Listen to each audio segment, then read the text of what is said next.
ले जितनी तुझे जरूरत है, और बाकी भगवान पर छोड़। उसने क्या पता नहीं मेरे बच्चे को क्या आगे आवश्यकता है। आगे तैयार खड़ा पाओगा, आपका आपसे पहले खड़ा मिलेगा। इसको किस चीज की आवश्यकता है? पति भरता जमी पर जो जो धर पाओ, समर्थ झाड़ू देत है ना काटा लग जाए। तो आप उसके हो गए, तो फिर आपके जीवन रूपी सफर में झाड़ू लेकर कहते मैं उसका दास हूं। दास किसे कहते हैं? गुलाम को। भगवान दास भी पीछे रह जाए, लेकिन भगवान आपकी पुकार से सुनते ही आगे खड़ा पाओगा, और उसको पहले भी खड़ा पाएगा कि मेरा बच्चा आ रहा है, और साफ कर दो कि देश के कर्म के कांटे ना चुभ जा। तो इतना आपने इस मालिक में समर्पित होना पड़ेगा पतिव्रता की तरह, तब वह लाभ हो। तो कहने का भाव यह है कि त्रिकुटी पर जब आप पहुंचोगे तो वहां इस दास के रूप में परमात्मा मिलेंगे, और जैसा व्यवहार विचार आपका यहां है और जो डिमांड आप यहां लेकर मर रहे हो, तो वहां जाके फिर नहीं मांगोगे कोठी चाहिए जी, कार बन जाए, तो परमात्मा कहेंगे जाते नीचे तू कार कोठी ले, वापस भेज देंगे। तो ये भी आपने आपकी इच्छा यहां से इसलिए हटाई जाती है कि केवल ये मांगो, साई इतना दीजियो जा मैं कुटुंब समावे, हम भी भूखे न रहे अतिथि न भूखो जावे। बता फिर क्या रहे, क्या मांगने? कुटुंब समान का अर्थ है परिवार की रिक्वायरमेंट ऑफ द फैमिली। अब रिक्वायरमेंट अगर आपने कोई मोटरसाइकिल की आवश्यकता है तो वो भी देगा भगवान, अवश्य देगा।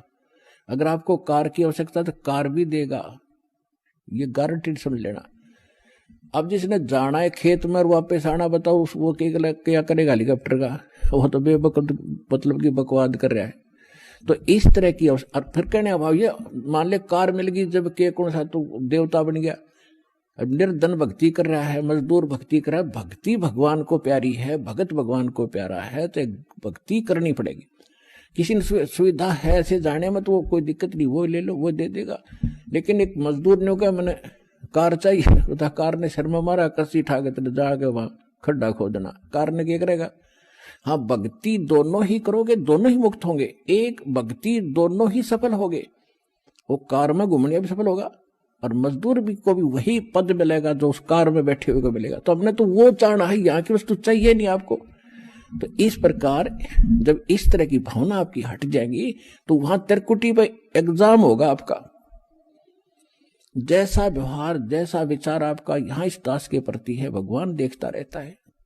कहते मौला बैठा मोर्चे और देखे जन की भेड़, दवा 10 कोट जम किंकर तहां एक नाम की खेड़। अब जैसे यहाँ आपको तरीके बताए जाते हैं, उदाहरण और एग्जाम्पल दे देकर कथा सुना के कि परमात्मा जब तपस्या पर आए काल के इस लोक में, तो धर्मदास जी को परमात्मा बता रहे हैं कि जब मैंने उस काल को ये कहा, परमेश्वर कबीर जी बता रहे हैं कि जब मैंने उस काल को ये कहा कि मैं नीचे जाऊंगा और सब जीवों को बताऊंगा तो भगवान नहीं है, और सब गलत मंत्र जाप कर रहे हैं, उनको यथार्थ ज्ञान दूंगा, यथार्थ मंत्र दूंगा और सब जीवों को पार करके सतलोक ले जाऊंगा।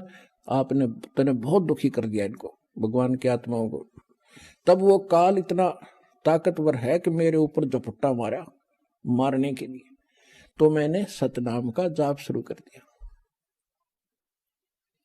और जो ही मैंने सिमरण किया श्वास से, ऐसे गिर गया जैसे पक्षी की पांख कट जाती है।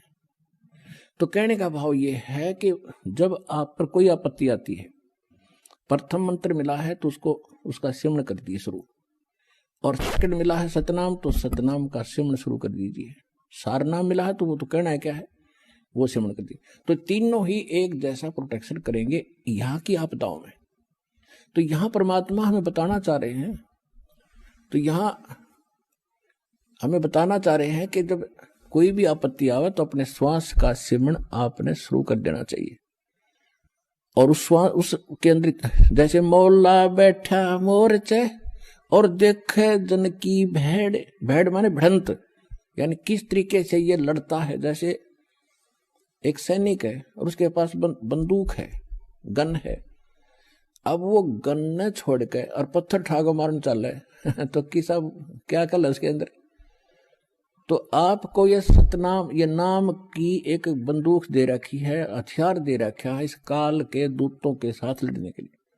अब जब आपके ऊपर आपत्ति आती है, यम के दूत आते हैं, चाहे परमात्मा लिखा, गरीबदास जी ने लिखा है कि वो परमात्मा आपकी हर गतिविधि देखता भक्त की, और आपको ये भी देखता है कि वो किस तरह से उनसे निपटेगा काल के दूतों से। कहते 12 करोड़ यम के दूत, 4 दूतों की तो बात ही छोड़ो जो तुम्हें लेने आते हैं। अगर 12 करोड़ यम के दूत सामने खड़े हों और आपने एक सिमरण कर दिया, वो 12 करोड़ न्यू पड़ेंगे, जाके एक दूसरे के ऊपर उछलते भागते नजर आओगे, न्यू मैदान साफ कर जाएंगे।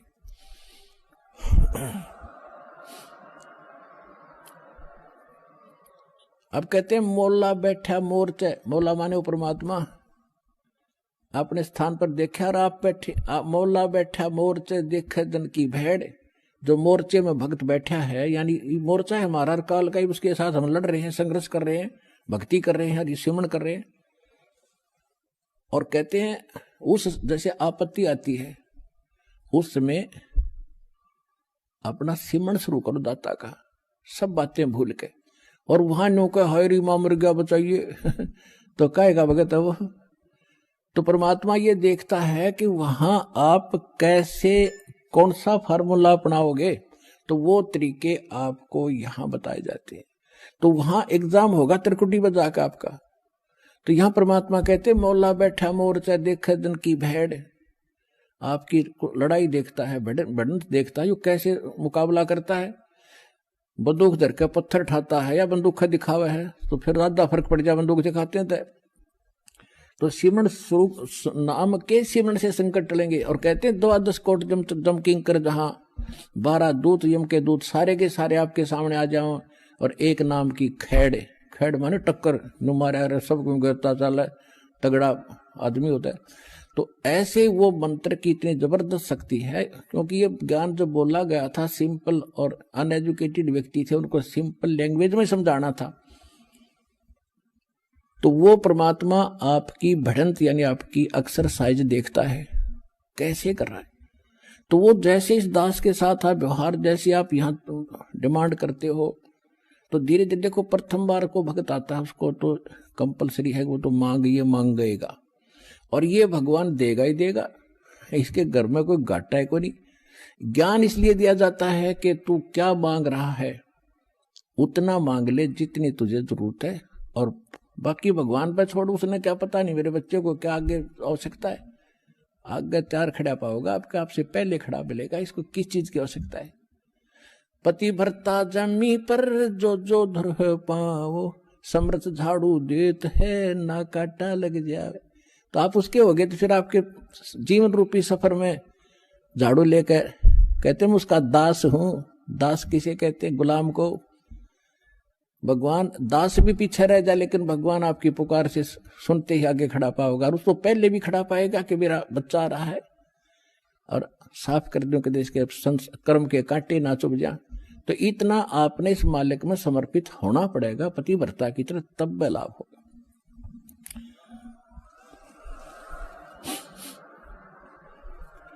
जब आप त्रिकुटी पर पहुंचोगे, अब जैसा भाव आपका यहां है, जैसे सोपन में भी फिर ऐसा ही करते हैं, जैसा आप अपने जागृत जीवन में कर रहे हो दिन में, ऐसा ही आपका फिर स्वप्न होगा। ये स्वप्न दिन में कोई केले बेचे रेडी लगा के बाजार में, वो करता ले 10 के 20, 10 के 20, 10 के 20, 8 के 20, 8 के 20, ऐसा नहीं मिलेगा। तो सपने में फिर वो नहीं बोलेगा ले 10 के 20, 10 के 20। तो अब जैसा रिहर्सल आप यहाँ कर रहे हो, जब आपकी मृत्यु होगी आपको स्वप्न होगा, और उस स्वप्न में आप जो यहाँ कर रहे हो वही वहां बोलोगे जाके भगवान के दरबार में, भगवान के सामने। तो इसलिए पहले देखो, ये तो मालिक है, आपको टाइम देगा पूरा, आपकी उम्र बढ़ाओगा जब भक्ति नीत रखोगे तो, और तब तक आपकी यहाँ की संसारिक सुविधा भी सारी सेट कर देगा, क्योंकि उसको मालूम है ये जीव है, और कितना ज्ञान सुना ले जब तक। अब सीधी सी बात है, जब तक पैर में काटा है इतना कितनी सलाह दे ले जूता पहन ले, जूता पहन ले, कतई नहीं पहन सकता, वो तो काटा काट निकालना ही पड़ेगा जब जूता पुराना है। तो ये दास आपसे भक्ति करावेगा तो आपके ये कर्म के काटे ये दुख जरूर दूर करेगा, ये गारंटी समझे।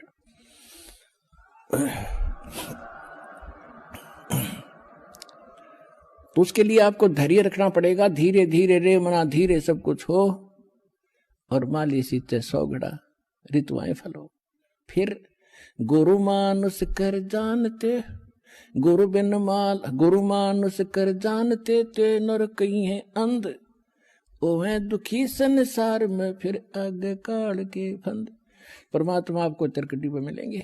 वहां जाते आप समर्पित हो, जैसे दंडवत करोगे तो देखोगे मुंह की तरफ, और परमात्मा जिधर जाएंगे आप पीछे पीछे वहीं भाग लोगे, वहीं साथ जाओगे। तो वहां आपको धर्मराज के दरबार में ले जाया जाएगा। गेल जाएंगे दत्ता साथ में इस दास के रूप में। भाई कर ले गुरु वकील मुकदमा भारी है। परमात्मा सब तरह की सलाह देते हैं कि गुरु आपके एज एडवोकेट का भी काम करेगा उस धर्मराज या न्यायाधीश के दरबार में, जो यहाँ का चीफ जस्टिस है 21 ब्रह्मांड का, एक ब्रह्मांड का।